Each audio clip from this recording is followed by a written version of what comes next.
Good morning. How you doing? It's Thursday, and welcome to the Better Business Workshop. How was back to work Wednesday yesterday? I guess as a business owner, um, it wasn't back to work for you because you've been back at work all through, right? Most of us haven't stopped working, but perhaps you welcomed some of your teams back yesterday. I hope that went well for you. Certainly, some of the financial support now is really kicking in. I know quite a few people that have managed to get the business bounce back loans, and even Starling Bank, I understand now, are also getting their act together. The only one I think that's still dragging the heels is Metro. But apart from that, I think a lot of that's now kicking in, and some of you will have got the self-employed support kicking in from yesterday as well. So good luck with that. So with back to work in mind, we are running a program next Wednesday, which we'd love to see you at. It's called the How to Restart Your Business Workshop. It's entirely complimentary.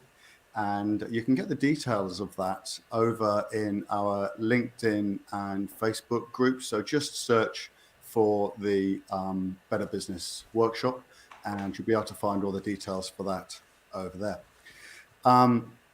Today's topic is understanding leverage. And I'm joined by my colleague, Mark Miller. Let's see if we can get him on the screen. There he is. Good morning. How are Good morning, you? Mark. How are you doing? I've woken up and the sun is bright, and I'm looking forward to it. Is it back to work Thursday now? Um, so, so yeah, we seem to be going through into a phase now. I remember people often were saying a couple of weeks back, when are we going to get back to normal? Do you remember that phrase? And actually now we've managed to deal with lockdown, and we're now thinking of emerging. And I'm thinking anybody thinking of normal is probably needs to put it off for about a year. Yeah, But we're thinking of how do we run our businesses in a completely new situation now. That's where we're yeah, headed, isn't it?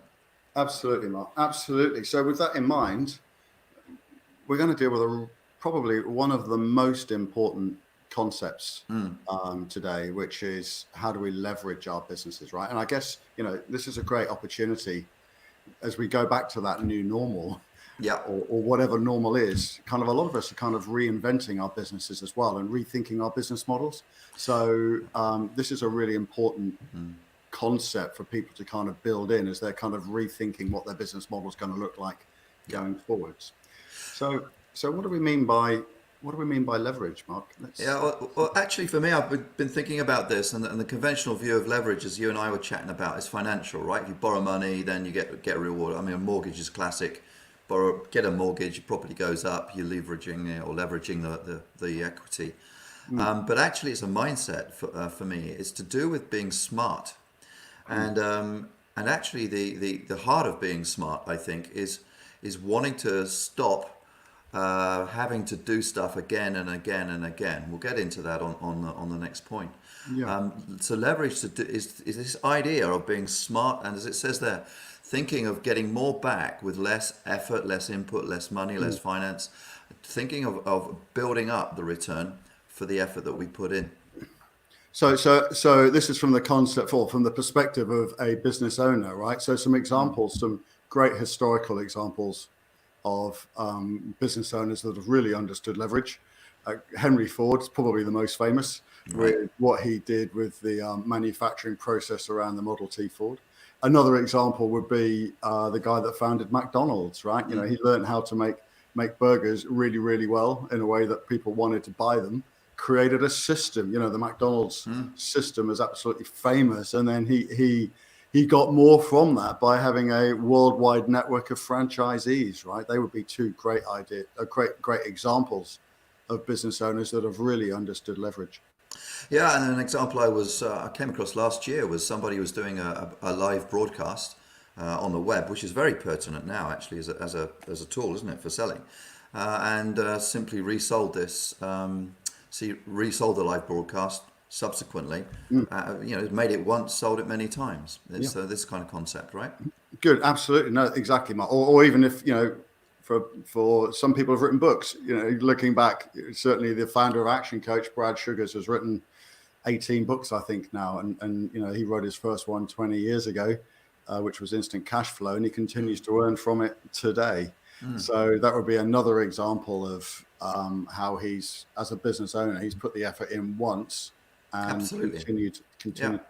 So there's several kind of facets to this concept, Mark, around leverage, and we've got this one around divide to multiply. Right. Do you want me to pick that one up? Yeah. And we were chatting about the various ways to do this. I mean, the obvious way to divide to multiply is to do with getting an awful lot of stuff and splitting it down into units and selling it on in small bits of stuff. Yeah. We were talking about that. I mean, classically, we were chatting about a restaurant. What we had as a restaurant do divide to multiply. Yeah. So, do you want to pick that one up, Mark? That's great. Yeah, no, quite. Yeah, I can think a few examples. A restaurant would be a classic where they buy ingredients in bulk, divide them down, and then sell them for more than the sum of their parts. Would be a great example. Anybody that's selling packaged products generally will have a range of packaged products. Small, medium, and large. But guess what? By volume, the unit cost is probably that the unit sale, the unit revenue on the smaller item will be higher than the bigger one. Classic example. I used to work in the oil industry. If you buy engine oil, you can buy engine oil in 5 liters and in 1 liter, but you would pay more than 5 times for the 1 liter than you would for the 5 liters in bulk, right? That's a classic example of dividing to multiply. Yeah, there's a good friend of mine who's a builder. He used to do something similar. He would quote for a big job and then would say, look, I can break the job into packages for you. And each package was giving more of a return than if you added them together. Each package separately would be more than the whole job. But it gave the customer the opportunity to downsize the expectation, get the budget together and buy in sections or packages. But my friend John was actually earning more money that way.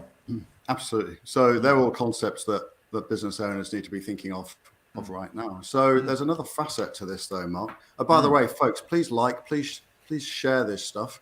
If you're watching it on repeat, please follow us, which would be great as well.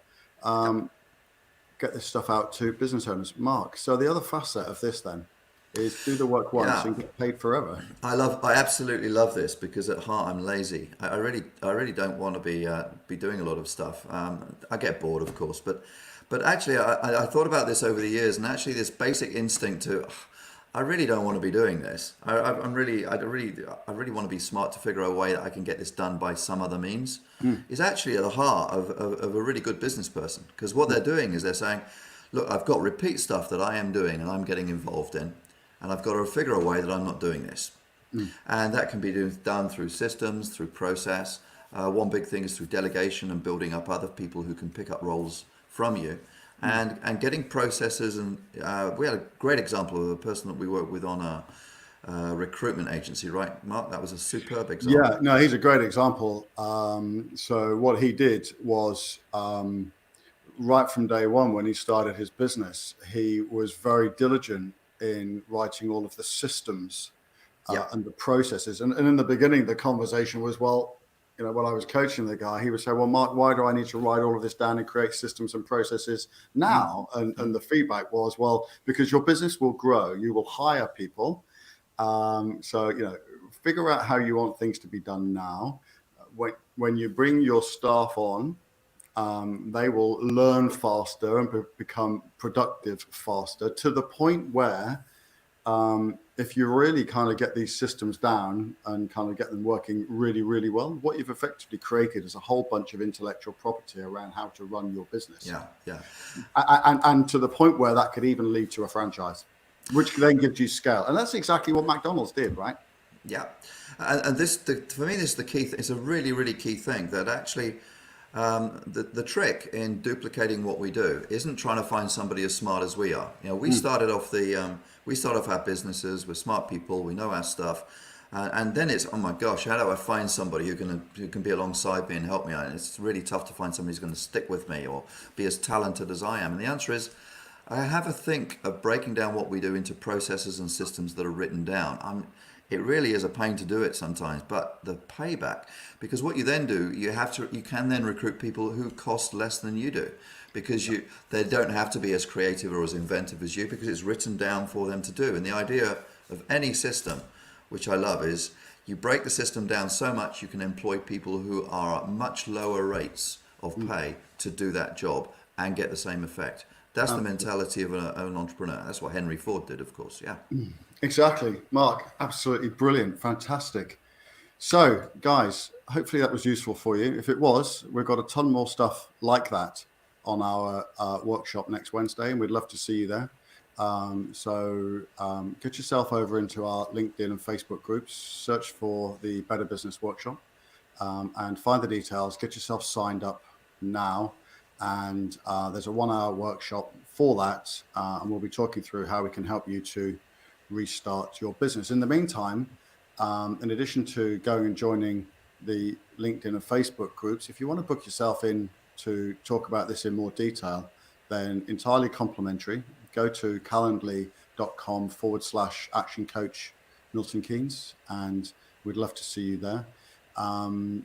Or you can also go and look on the YouTube channel and on the website, search for Action Coach Milton Keynes, Bedford and Northampton, and there's a ton of great content as well. We're here every day live at 8 a.m.